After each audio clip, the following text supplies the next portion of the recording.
श्रीमान वेंकटनाथार्य कवितार्किक केसरी वेदांताचार्य वर्यो मे सन्निधत्तां सदाकृति श्रीवासरंग परकाल मुनित्रयाप्त लक्ष्मात्मरक्षणैतित्युगागमान्तम् आचार्य भक्ति परिपूतमनर्गशीलं गोपालदेशिकमुनिं गुरुमाश्रयामः व्यासं वसिष्ठनप्तारं शक्तेः पौत्रमकल्मषं पराशरात्मजं वन्दे सुखतातं तपोनिधिं व्यासाय विष्णुरूपाय व्यासरूपाय विष्णवे नमो वै ब्रह्मनिधये वासिष्ठाय नमो नमः। यत्र योगेश्वर कृष्णो यत्र पार्थो धनुर्धरः तत्र श्रीविजयो भूतिर्ध्रुवानीतिर्मतिर्मम.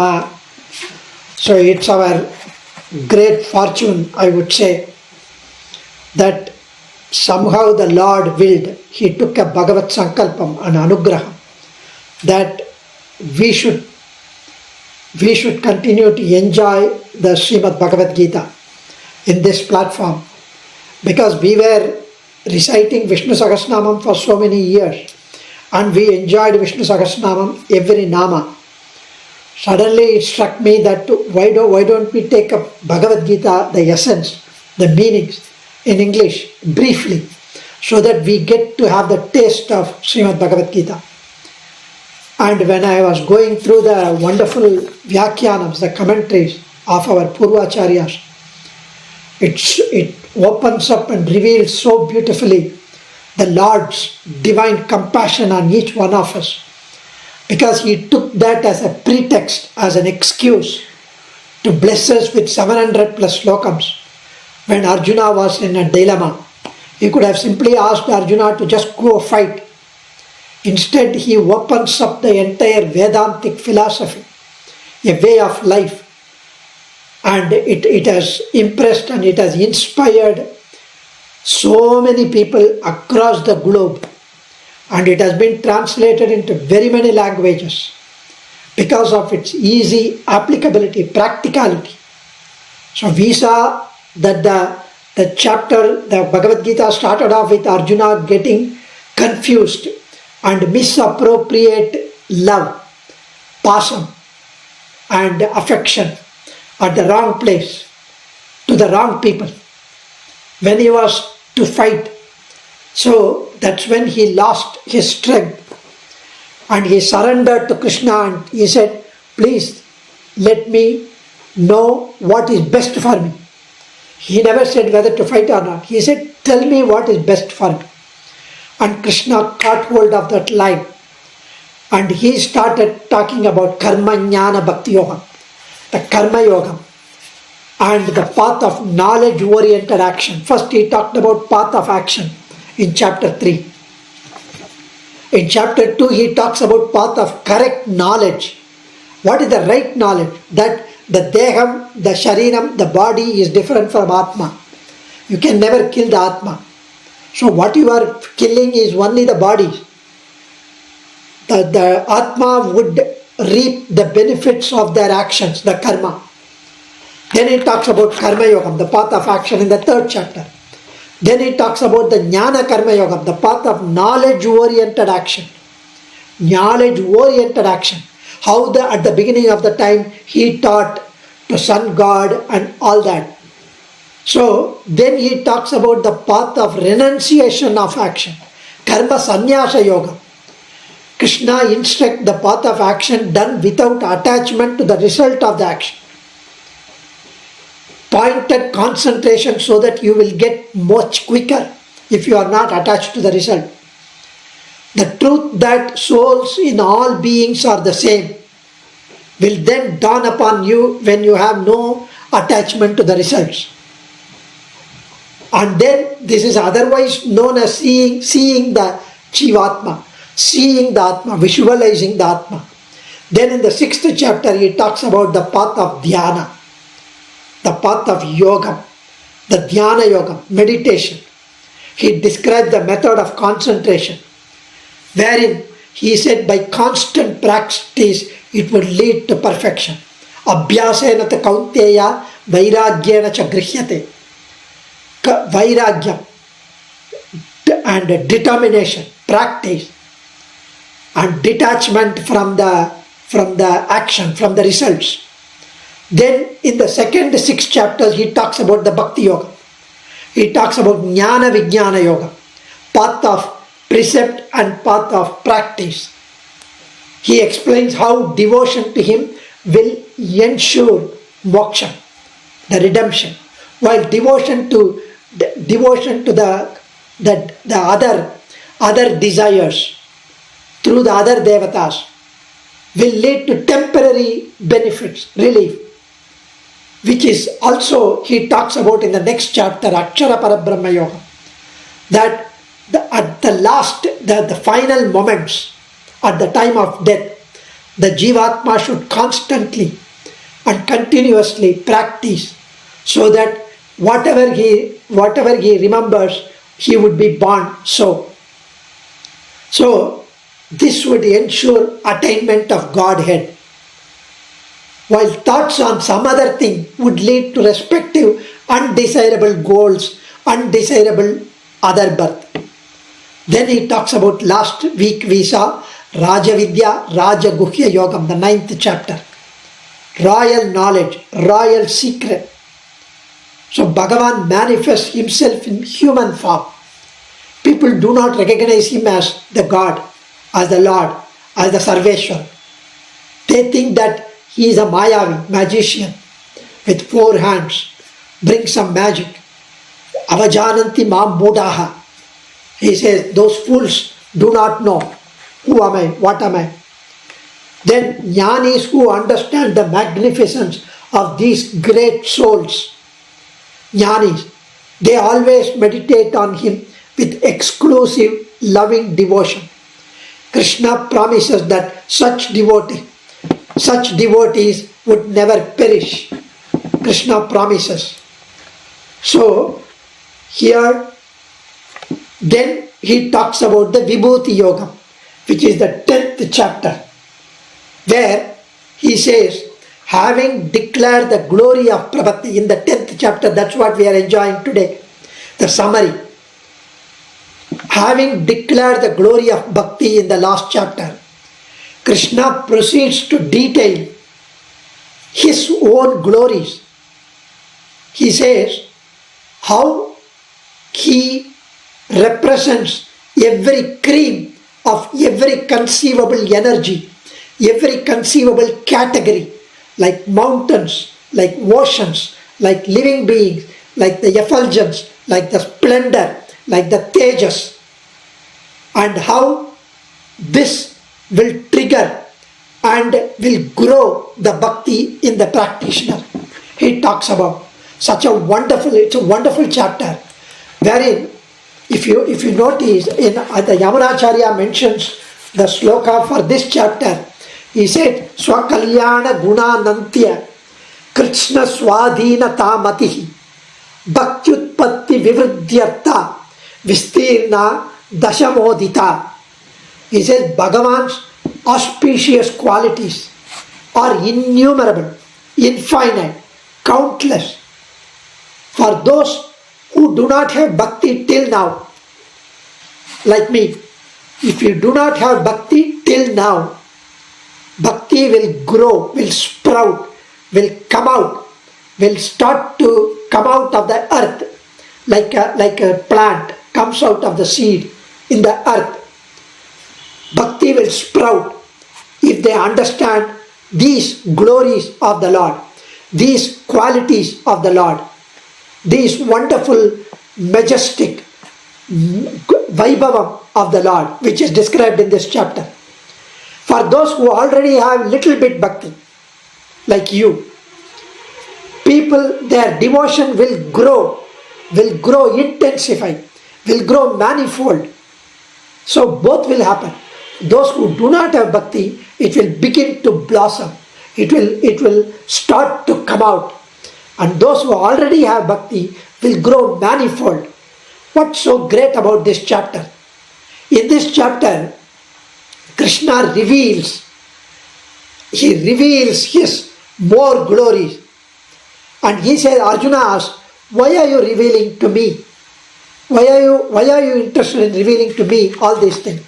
He says, because I don't see envy, jealousy in your eyes. If suppose somebody tells us, I am this, I am that, I have done this, I can do that, I have so much of power, I have so many houses, I have so many cars, I can just cut the call, I can talk to the chief minister, the prime minister, I can get things done. We will say he is talking too much.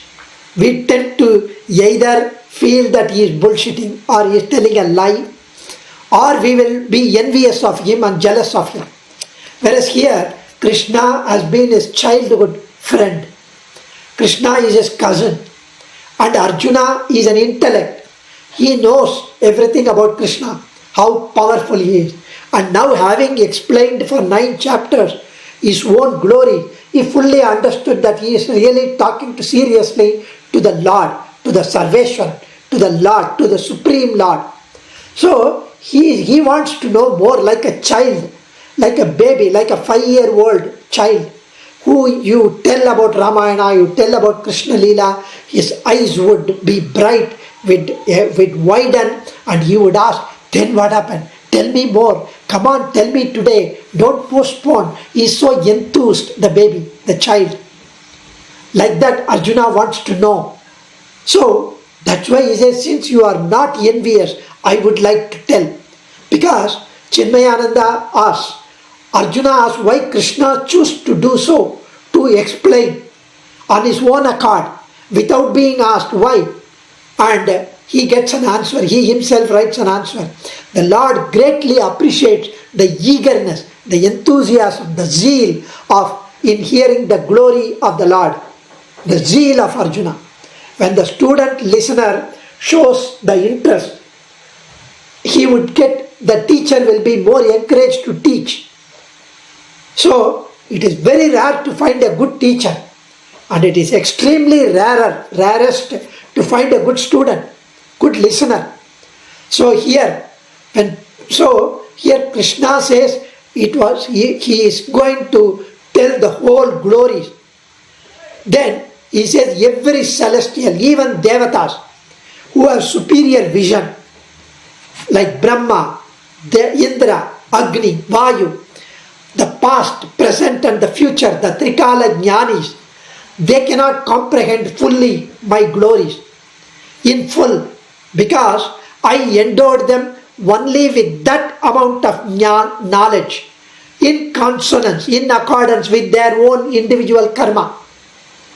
Only those who have no karmas, who have absolutely no karmas, who come to me finally in Sri Vaikuntham, in my abode, can understand my glory, and can they get rid of all papams. So Arjuna asks, what about those who have attained moksha, like Mukta Jivatma, who are not born as a result of karma, who are not going to be born anymore? Nacha punaravartate, Brahma Sutra says, Sage Vyasa writes, they never come back, they never come back. So they reach and would not, there is point of no return. Who will they be able to understand the glory? Do they not know?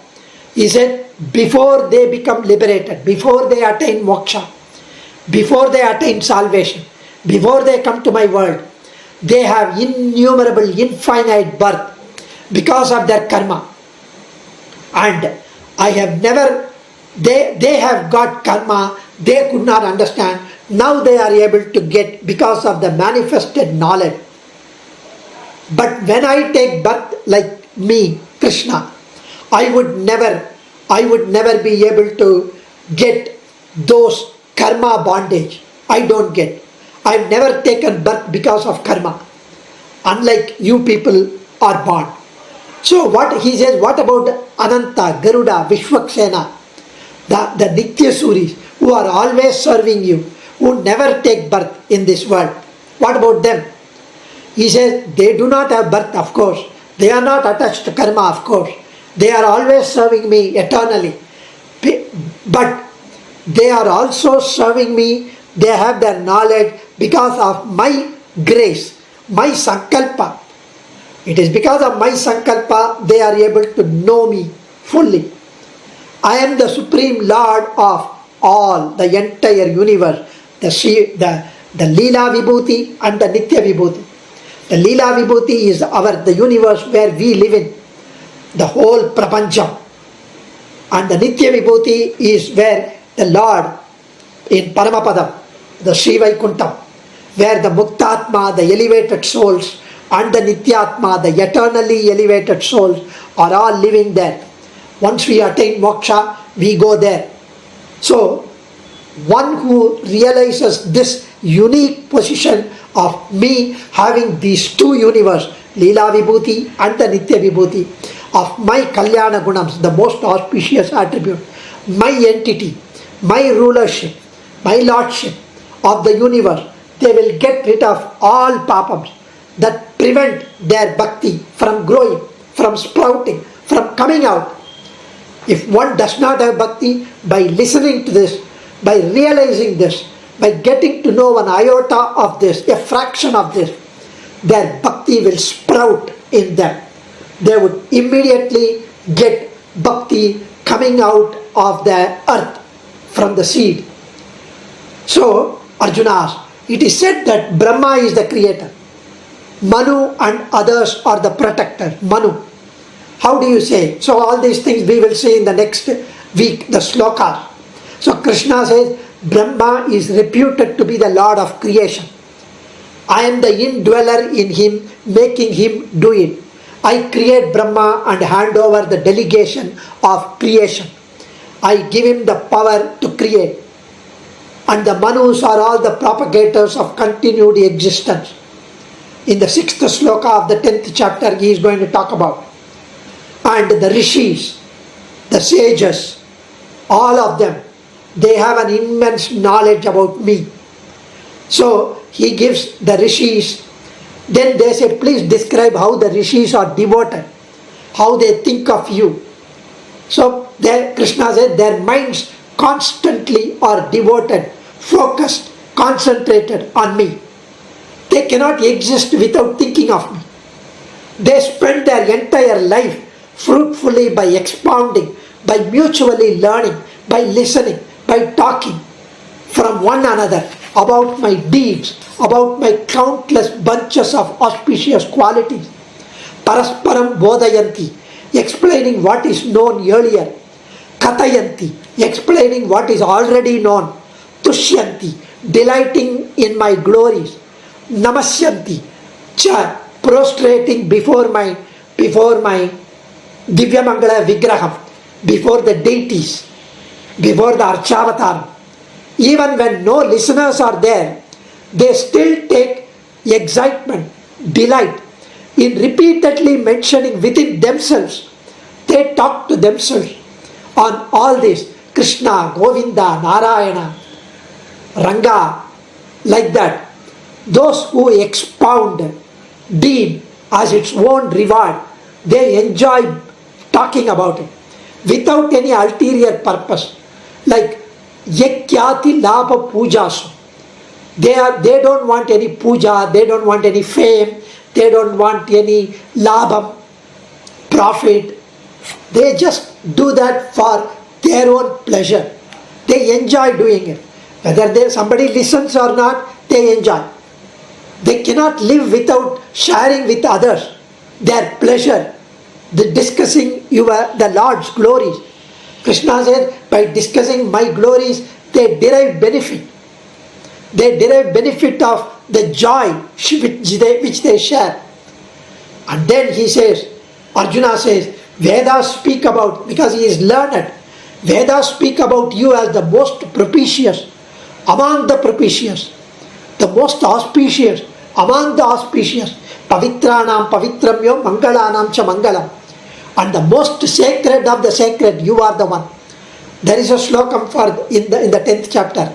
You are the Param Brahma, you are the Param Dhama, you are the Paramam Pavitram, you are the Parama Purusha, you are Shashwatam, you are Divyam, you are Adidevam, you are Ajam, you are Vibhu, Param Dhama, Param Brahma, Supreme Brahman, the light of light, you are the supreme light, you are the supreme purifier, you are the supreme Lord, the eternal, the most brilliant, the primordial cause, the primal cause, the one who is birthless, the one who is all pervading, Vibhu, all sages on the earth, Deva Rishis like Narada, Devala, Vyasa, Vasishta, Shuka, they all have said so, Arjuna said.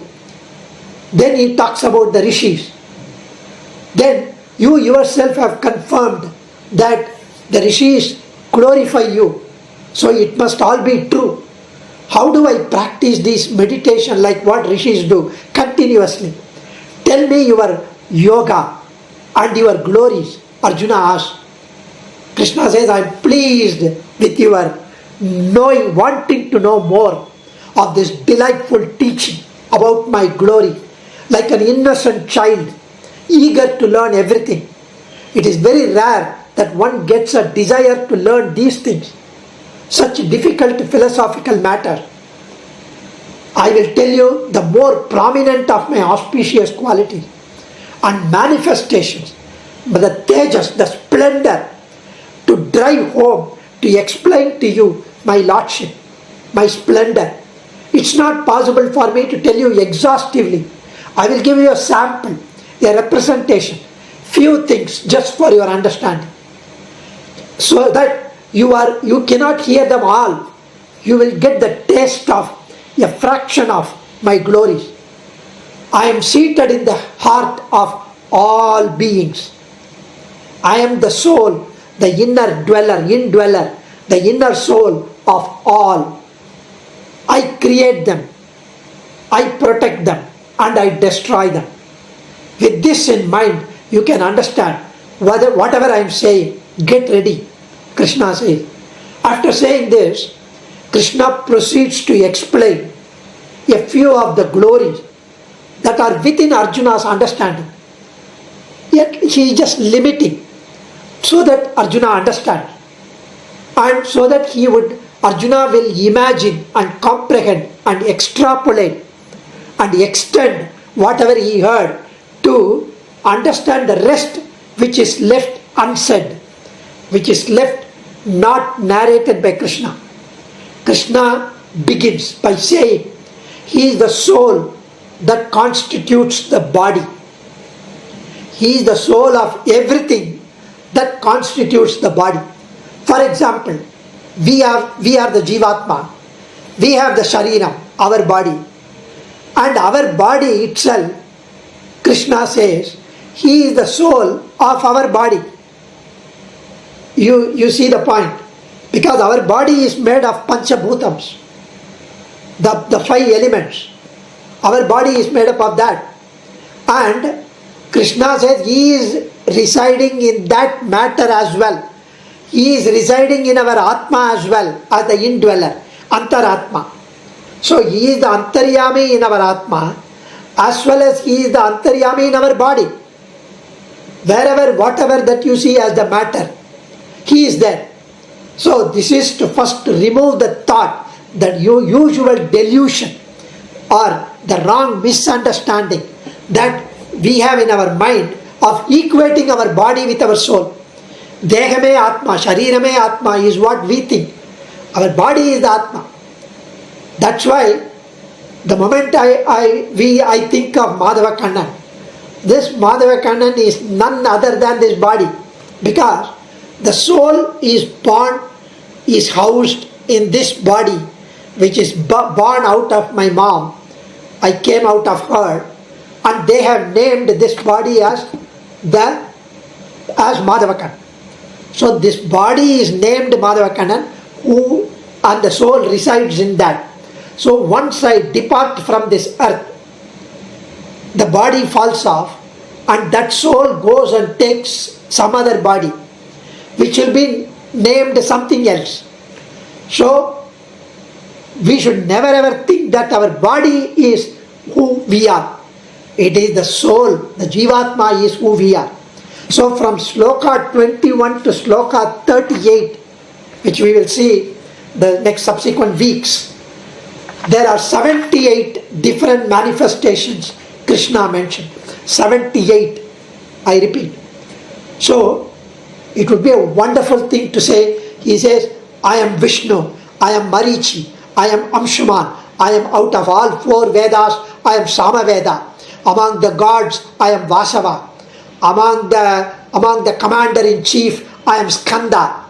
Among non-flowing water bodies like tanks, I am the Sagara, the ocean. So, among the Vedic sacrifices, I am the Japam.